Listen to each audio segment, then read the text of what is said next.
Hello and welcome, my name is Zermus, and in this video I'm going to be starting my playthrough of Invisible Ink on Expert Plus difficulty.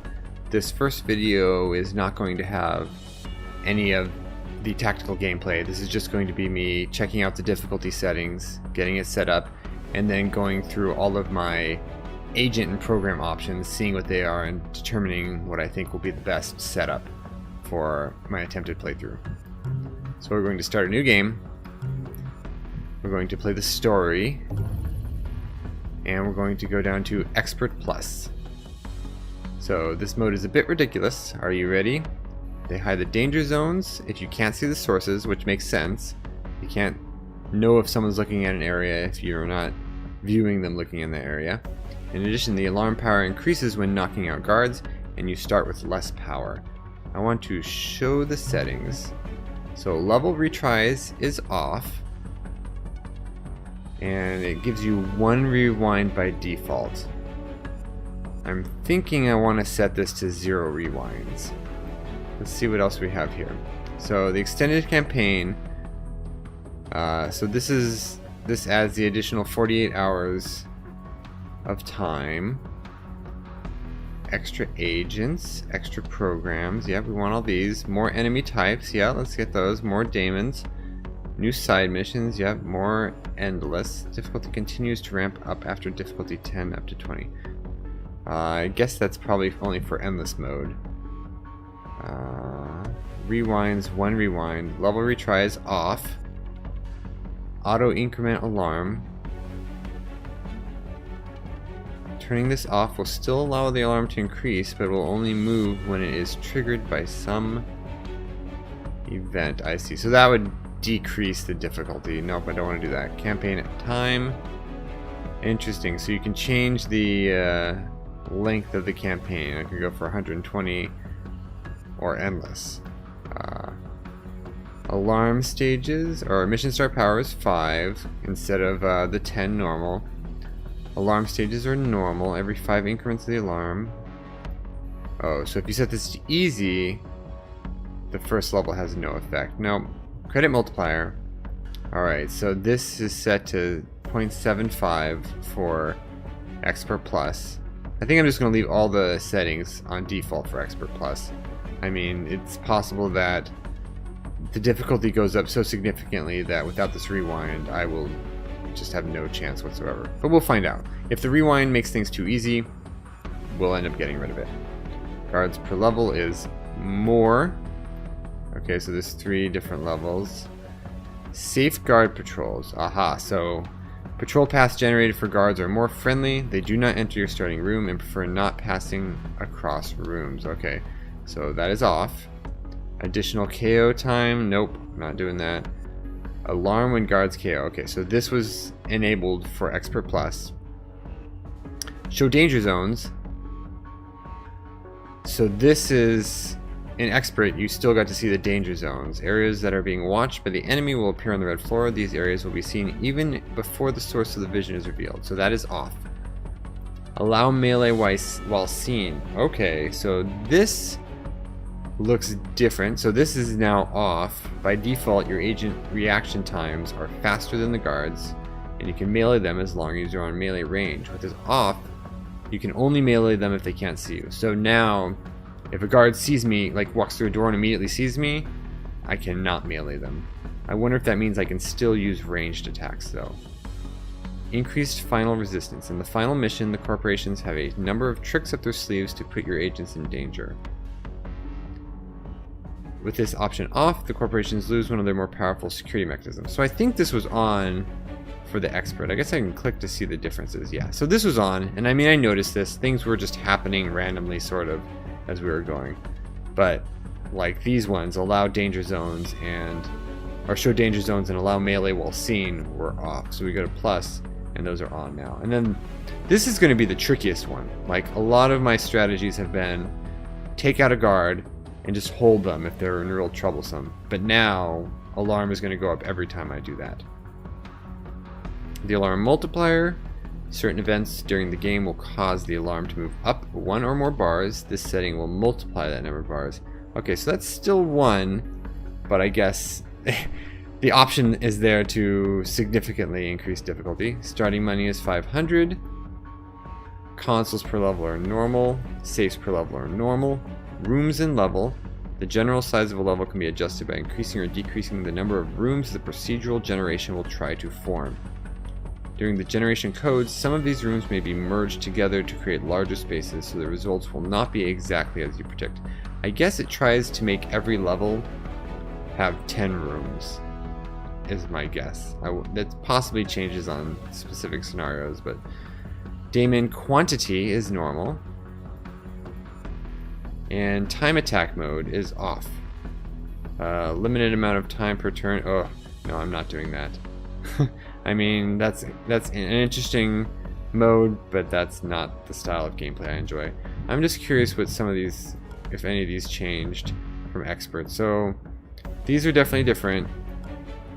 Guards, it looks like guards are going to increase from previously. Mission start power has been cut in half. And all this is all contingency plan stuff, I see. So this is all enabled. So Expert Plus, we've seen what it now gives us. We're going to go ahead and stick with one rewind because it gave us one rewind. No level retries because that's not how I do it. Alright, let's go ahead and start. I'm going to be skipping the cinematics and I'm going to mute the commentary as well. If you want to see the story of this game, you can watch my expert difficulty playthrough. In that one, I let all the commentary go and all the cutscenes play, so you can get the full story. Alright, so here's all of my available agents. I think I have also unlocked their archive versions, so I'm just going to go through them one by one and kind of, I guess, rate them how I think, if I think they're worth taking or not. So Decker, he's one of the guys you start with, and he's actually a very good agent. He allows the agent to undercover daemons in adjacent objects, so that is very helpful. You've seen how in my previous playthrough a lot of daemons can do really nasty things, so seeing them ahead of time can be good. He gets a standard disruptor, and he starts with a modded cloaking rig. So it's an 8-turn cooldown on the cloaking rig. That's pretty good. He starts with 1 speed. His archive version looks like he gets 2 AP when seen by the enemy, a neural disruptor, and then he gets a revolver with no armor piercing. So this I don't like. The sensory injector, I mean, seems like it helps a little when you're messing up, and I don't want to be seen, right? Shalem 11, we did recruit him during my first playthrough. He was pretty awesome. He gets the +1 armor piercing to all ranged weapons.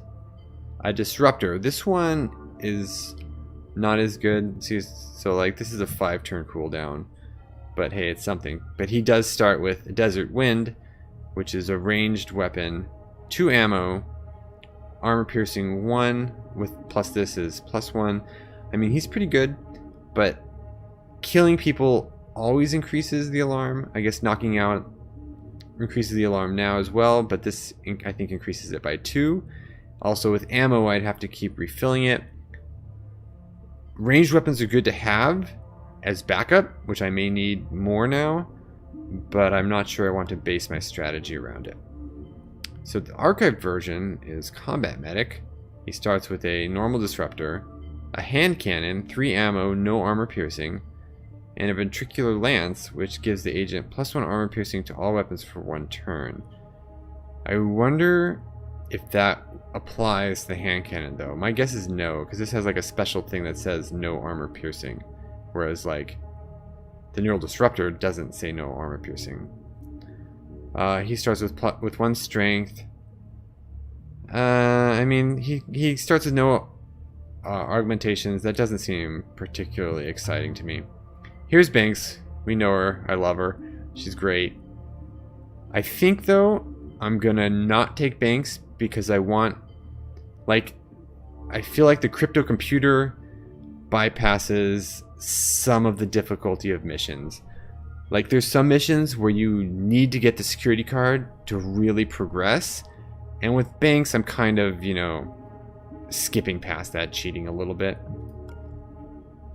Her archive version, Robin Hood, she starts with the Neural Dart. It does say no armor piercing for all the weapons so far. I wonder if that's just showing the default for weapons. Like all ranged weapons say no armor piercing unless they have armor piercing. She gets a custom econ chip that collects credits from consoles instead of power. I mean, that could be interesting, but my guess is that I'm going to need every bit of power I can get. Even in the expert difficulty, I was sometimes really starved for power, and I was using a pretty power efficient program setup. Dr. Zoo, he gets subdermal tools, a local EMP blast that disables mainframe devices for 1 turn, but it reduces his AP by 1. But he can do this repeatedly, I guess? It says, unfortunately, the large power capacitor needed to charge the EMP impairs his stamina. I'm not sure how often he can do that. A modded shock trap you place on a door, it triggers when opened and ignores armor to knock out a guard for 3 turns.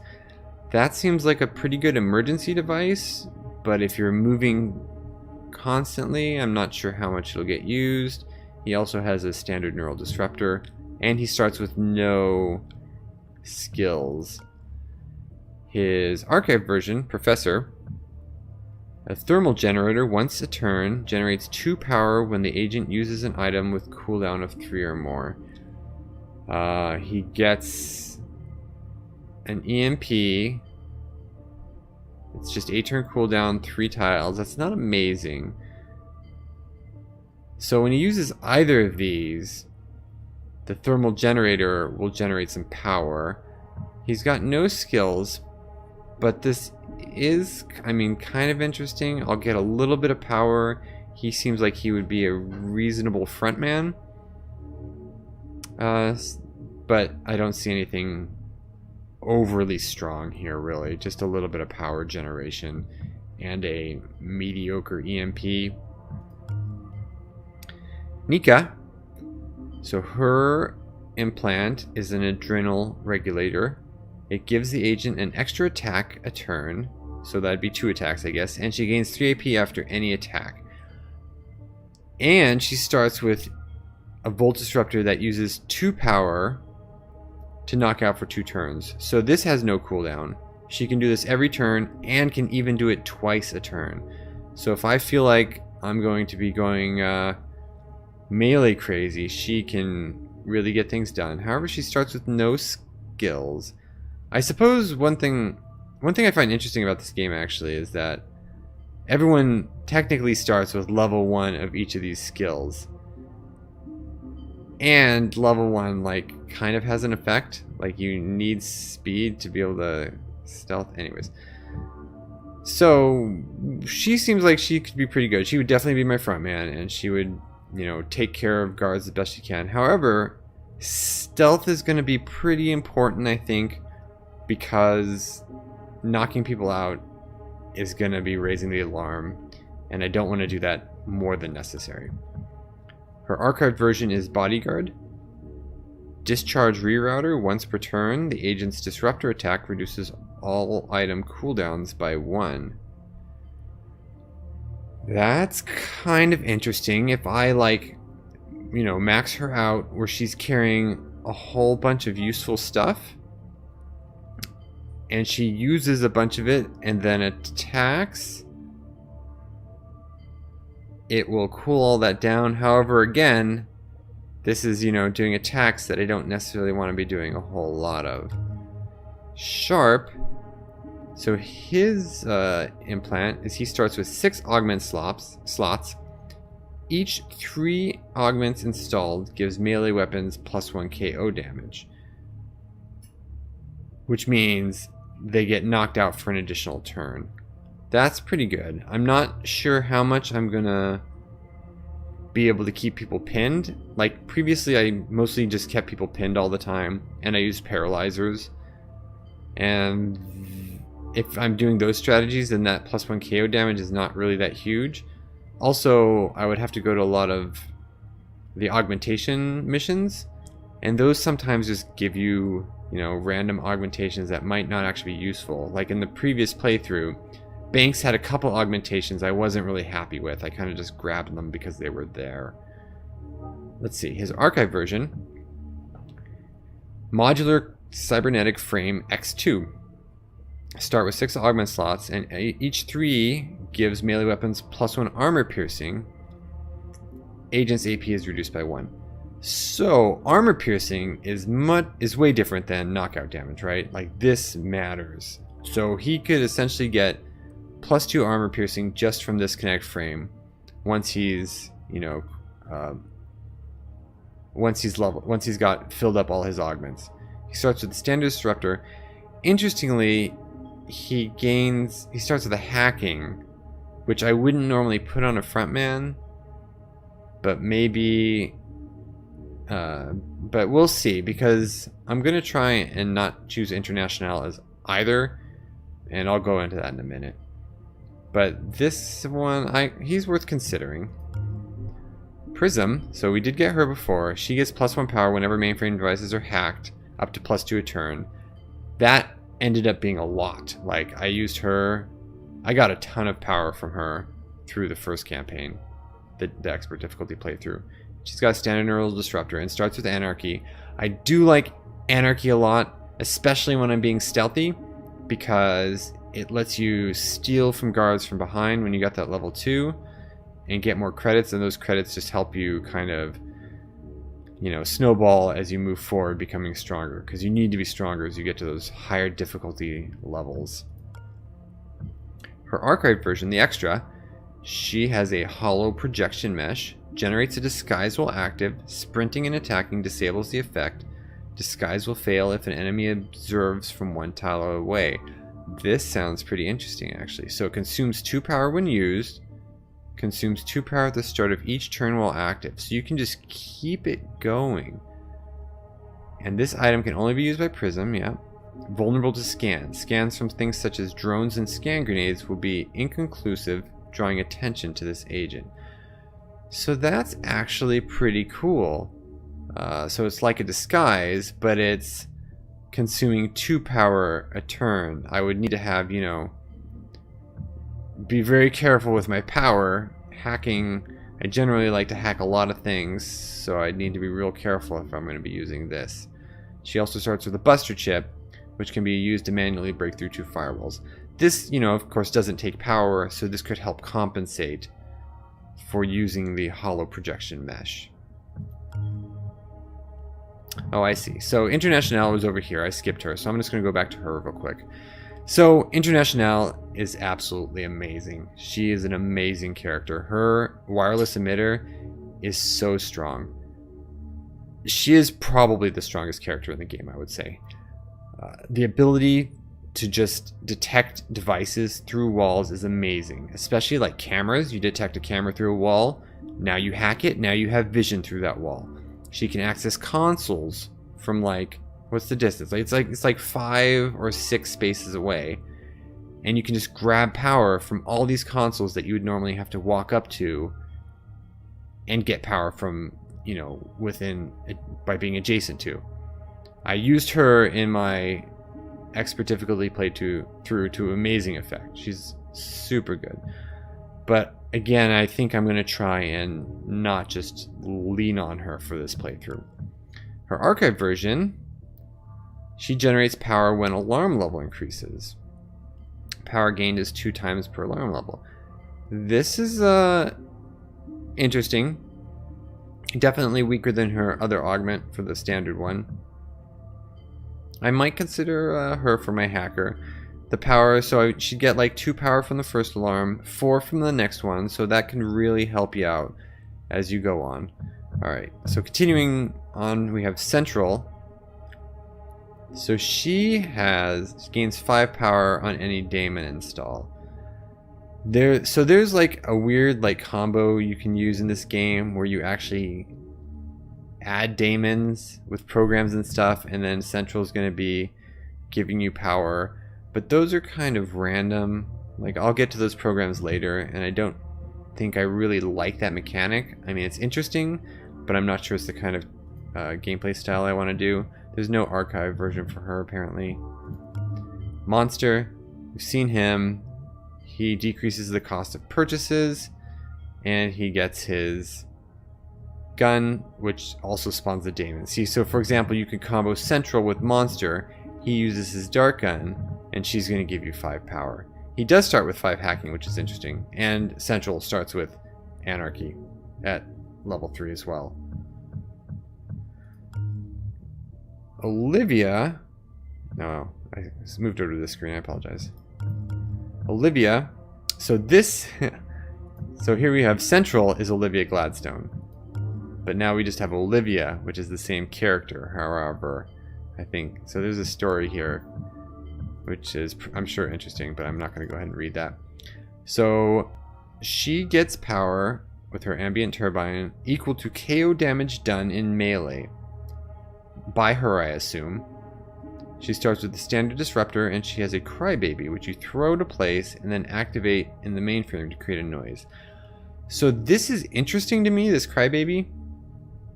Not just for the Firefly reference, but as a device, being able to attract the guard patrols is good. However, if you don't pick it back up, I assume you lose it.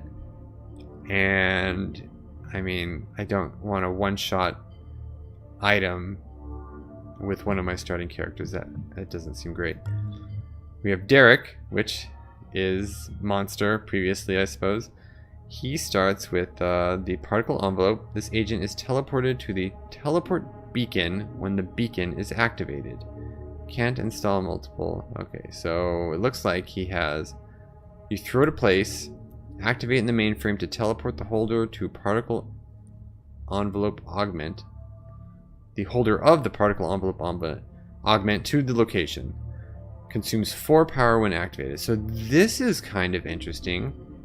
It's, I guess, similar to one of the stealth rigs where you can get somewhere quickly, or he can like place it, go on a dangerous mission, and then just teleport directly back to it. Like if the exit to a mission is right near the start, but where I gotta get to is far away, this could be useful. And then he has a neural dart with no armor piercing and 2 ammo. So this is pretty interesting. I am perhaps considering trying him out. And he starts with hacking, which I like. We have Draco. He has a neural pattern grid. User cannot buy skill upgrades. Scan KO guards, generate a random bonus. Dead units scanned will give permanent skill upgrades. Can't install multiples of this augment. So this, I think, would be really cool in an expert playthrough. With expert plus, I'm not going to be wanting to knock out everyone in order to scan their stuff. And I certainly don't want to kill everyone to scan their stuff or to gain skills. And he starts with the gun, standard gun with 1 ammo, so no, I'm not considering him. Rush. She has kinetic capacitor. Sprinting gives the agent +1 KO damage and +1 armor.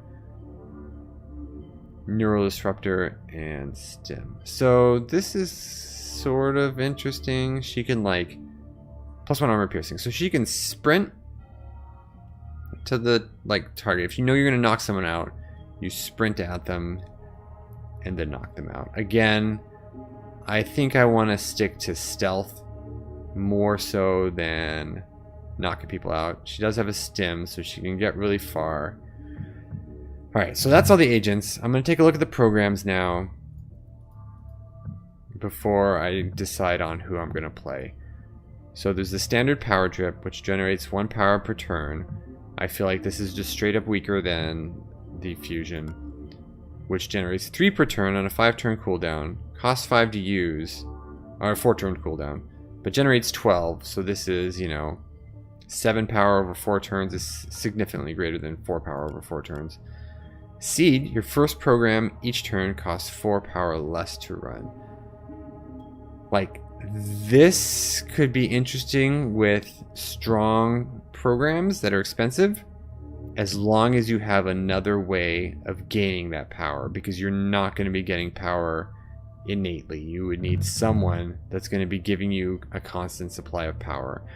I think that's interesting, and I might consider it, but it's probably more difficult, significantly more difficult. So Faust, you gain 2 power per turn, but a 20% chance of a daemon installing. See, this is a program you would use in combination with your central monster team. But it's like, again, it's this percent chance, 20% chance of installing a daemon. He's 50% chance of installing a daemon. Oh, no, that's every time. I'm sorry, I was thinking of something else. Dynamo. This is one I unlocked after my last playthrough. It generates 2 power points per turn. Disabled until alarm level 2. It's passive. So this is pretty interesting, actually. You're going to get no power at the beginning, so you'll need a supplemental power generation method, at least early on, or you plan on getting the alarm to level 2 real fast. So that's 10 ticks, right? 2 cycles around the alarm meter. I feel like this is a dangerous way to play. I might consider it, but just boosting the alarm level to 2 right off the bat sounds really dangerous to me. Burst. Gain 3 power, agents get plus 3 AP. But agents minus 3 AP while on cooldown, and it has a 2-turn cooldown. So this is 3 power every 2 turns, I guess? Which means it's 1.5 power a turn. I think that's still less than the fusion. I feel like I'd want to use this every turn to get the most power generation possible, but then that kind of means my AP just fluctuates up and down, and that doesn't seem amazing to me. Alright, so that's all of those. For our programs, you've got the standard lockpick 1.0, 2 power to break 1 fireball. It's mediocre. The parasite, this is one I really love. Infect a target to break 1 firewall at the start of each turn, plus 1 power cost per hosted parasite. So I use this one in my expert playthrough. It's great. I'm usually pretty patient, so I'm willing to allow that to tick a little bit. There's the Rapier, which is very cheap, 1 power, breaks 1 firewall, but the power increases by 1 for each alarm level, which means as you're going on, the problem is immediately it's great.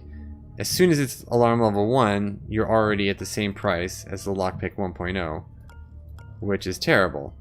And so unless you're blitzing a mission in 1 alarm, this just isn't that great.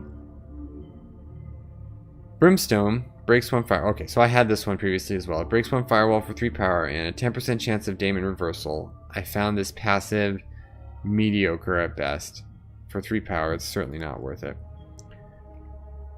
Mercenary breaks 2 firewalls, plus 2 power cost per use. Cost resets at each alarm level. And it's a 0 power thing. So this is pretty interesting. Your first break is free for 2 firewalls. And then plus 2, and then it's 2 power, and then 4 power. That can get expensive pretty quickly. This comboed with Parasite, I feel could be really good. But I'm not sure. It seems like it might be pretty difficult to use on its own. Golem breaks 2 firewalls for 4 power. Minus 1 power cost per turn. Resets when used. Okay, so every turn you don't break something, this cost decreases. So I guess you could think of it as a 4 power for 2 firewalls, and it generates a power per turn. I'm not sure what to think of that one yet. I feel like in emergencies, this sucker is just going to fail you. It's going to cost way too much power. And then we're back to the lockpick. Alright. So, what do I want to do? I feel like I'm going to go for stealth. I think I'm going to take Decker. Standard Decker. He gets the cloaking rig, which is great for getting out of bad situations. I can uncover the daemons, which I think is a perfectly reasonable ability. Since I'm not going to be using International, I might just max him out on everything. He doesn't have any Anarchy, which is... I mean, I'll probably end up just buying the first level of Anarchy because I really like being able to pick pockets. Let's see, what do we got? So, yeah, I'm not going to do him. So for my second one, who do we want to choose? I'm not going to choose Standard International. I could perhaps choose her archive version to get some additional power as the level rises. Shalem is mostly for shooting. I don't want to choose him. I'm not gonna choose Standard Banks. Don't do that. I kind of don't like this interface how it does this. Okay, Decker, stay. Over here, we're gonna go through this way. So the archive banks gets the dart. Yeah, I'm definitely not doing that. Zoo starts with no powers here, but he can do the EMP blast and the gun. Not sure that's worth it. The thermal generator is interesting once per turn. 2 power. Oh, no. I'm not going to do that. That's fine. She's like pure combat. Sharp KO damage or armor piercing. Decker's going to be my front man, so I'm not going to go with sharp. Prism. This is a good effect. She starts with Anarchy. I like Anarchy, but Decker's going to be... I mean, I suppose I could kind of have both of them working together in the front. She'll be a little further back. She can pick people that I don't end up knocking out. That's actually kind of interesting. Decker kind of goes in front, and if we can get by them, I can like loot him as I'm walking by.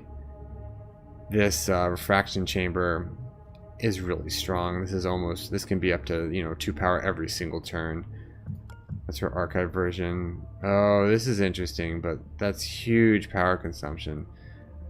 I really enjoy getting mainframe devices hacked, so I think I don't want to be spending that much power on these. Plus, I'm going to try and change up my programs a little bit. If I try, this, interesting setup and just get smoked, I might go to something I know is a little bit better. Central, I don't want to be playing with daemons, so I'm not going to do either of them. Olivia, she's interesting to me, but as a front man, I might, if I decide to change Decker later, I might go to her for being my combatant. Again, that's melee damage. Yeah, I don't know. I don't like her. Derek, he's the one I was thinking of. He had the teleporter and a standard dart gun. He starts with some hacking. Draco, nope, definitely not choosing him. And then she's also kind of combat related with speed. So who was I looking at back here? I was thinking of the International's archive version. Yeah, let's go ahead and... Oh no, I was thinking of Prism too. So I could either do this. Starts me with 1 hacking. And then I get 2 power when the alarm goes up once. Then 4 power. Then 6 power. Or I choose Prism. Standard. And I can get power every single turn. And I can calculate this as well. If I'm not using Parasite, I can pretty accurately calculate when this is going to trigger. Alright, so I think I'm going to go with this. Decker and Prism. As for my programs, so let's see. The power drip is just, it's easier, but it's not good. I'd like to maybe switch things up a little bit. We have Seed, so maybe I'll do a Seed combo here. With Prism, Seed is essentially going to make me a power. So early on, I can be hitting things with some powerful program, gaining a power, and then when bad times come, I have to like spend my consumed power. Faust, nope. Dynamo.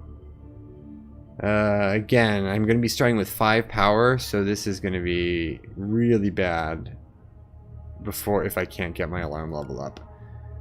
Burst, somewhat interesting. Okay, so if we choose seed, we're not going to do lockpick. We're going to go with an expensive one here. So Rapier, like, will get expensive, but early on it's dirt cheap. So, like, I suppose early on I could use this multiple times,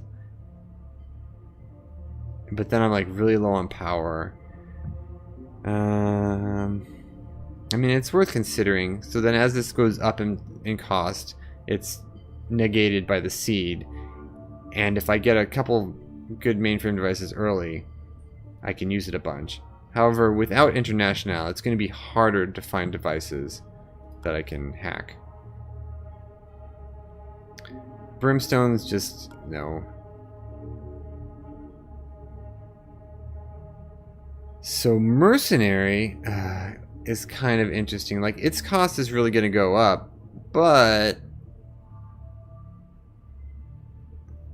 the seed is going to be negating the first one, which is already 0. I feel like Golem, no, because Golem's always going to be 4. Like, its ability is never going to be used, because as soon as I use it, it consumes it, and then the power goes back up to 4. So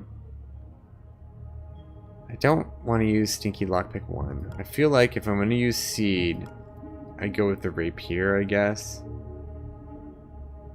and just like slowly generate power. So like the first one will generate a power, and then the second one in a turn will break even essentially. And this is during alarm level 0, right?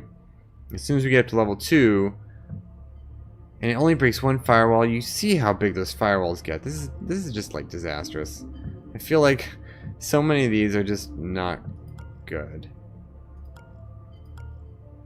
Like, seed could be really great with a powerful breaker. I would need to do like Mercenary. I use Mercenary on the first turn to do 2 firewalls, and then the seed is wasted. Second turn I use it for free, seed is wasted. Third turn I use it for free, seed is wasted. Well, I guess not wasted, I'm sorry. So if I do this once per turn, I can essentially break 2 firewalls per turn for a net positive. And then once it gets to my 4th use, it costs 2, but 1 essentially. Okay, actually, you know, I think I'm going to try this. This is going to be essentially I slowly drip in with Prism power early on, and then I guess I'll have it available to dump later on. And hopefully I'll be able to pick up some new programs. Like, this is not going to be enough to carry me through. But we'll go ahead and give that a try. That seems fun. So this is my setup. This is what I'm going to go with for this initial attempt at Expert Plus difficulty. Alright, however, I'm going to save the actual start for the next video.